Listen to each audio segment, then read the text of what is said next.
ఈ single parent తన ఒక్కగానొక్క కొడుకుని కోల్పోయింది. सिंगल पेरेंट, मैंने अपने बच्चे को 23 साल से एज अ सिंगल मदर पाला है. 23 ఇయర్స్ సాహిల్ ద్వారకాలో బైక్ నడుపుతుండగా ఒక స్కార్పియో కార్ వచ్చి గుద్దేసింది. ఆ కార్ నడుపుతుంది 10th class 16 to 17 years పోరడు.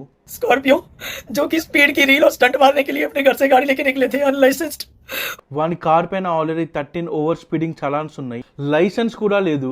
Reels తీసే చక్కర్లో ఫాస్ట్ గా నడుపుకుంటా 23 ఇయర్స్ సాహిల్ చావుకి కారణమయ్యాడు. చూడండి ఆ తల్లి ఎంత బాధపడుతుందో. I am a helpless mother alone. ఆ తల్లి బాధని ఎవరు తీరుస్తారు? కొడుకు చేతికి వస్తున్నాడన్న టైంలో కొడుకే లేకుండా పోయాడు. हमारे देश का जो सिस्टम है और जो लॉ है, अगर मैं ये आवाज नहीं उठाती तो मेरे बच्चे की बली भी उस तरह ही खाली हो जाती. ఆ తల్లి ఏం చెప్తుందంటే, చనిపోయిన నా కొడుకైతే తిరిగి రాడు, కానీ నాకు న్యాయం జరగాలి.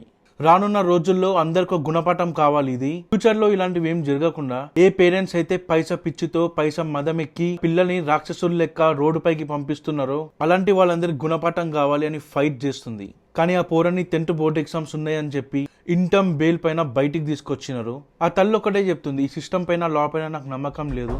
ఇప్పుడు కానీ నేను గొంతు విప్పకపోతే ఇలాంటి యాక్సిడెంట్లు జరుగుతూనే ఉంటాయి, మనుషుల ప్రాణాలు పోతూనే ఉంటాయి. కంపెన్సేషన్ కి ఎంతో అంత మనీ ఇస్తారు, నోర్లు మూస్తారు. కొన్ని రోజులకి అంతా నార్మల్ అయిపోతుందని ఆ తల్లి కుమిలి కుమిలి ఏడుస్తుంది. ఈ వీడియో చూసి అందరికి ఒక క్వశ్చన్ అడుగుతున్నా.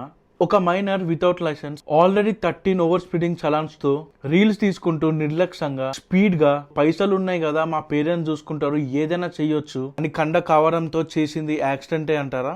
బాగా పైసలున్న పిల్లలు ఇలా రోడ్డు పైకి వచ్చేసి యాక్సిడెంట్లు చేసి చట్టం నుంచి తప్పించుకోవడం కొత్తేం కాదు. ఆ తల్లి ఆల్రెడీ తన హస్బెండ్ చనిపోయినప్పటి నుంచే ఫైట్ చేస్తుంది. ఇప్పుడు తన కొడుకుకి న్యాయం జరగాలని చెప్పి ఫైట్ చేస్తుంది. ఈ వీడియో ఖచ్చితంగా ప్రతి ఒక్కరికి షేర్ చేయండి, ఆ తల్లికి న్యాయం జరిగే వరకు. జై హింద్.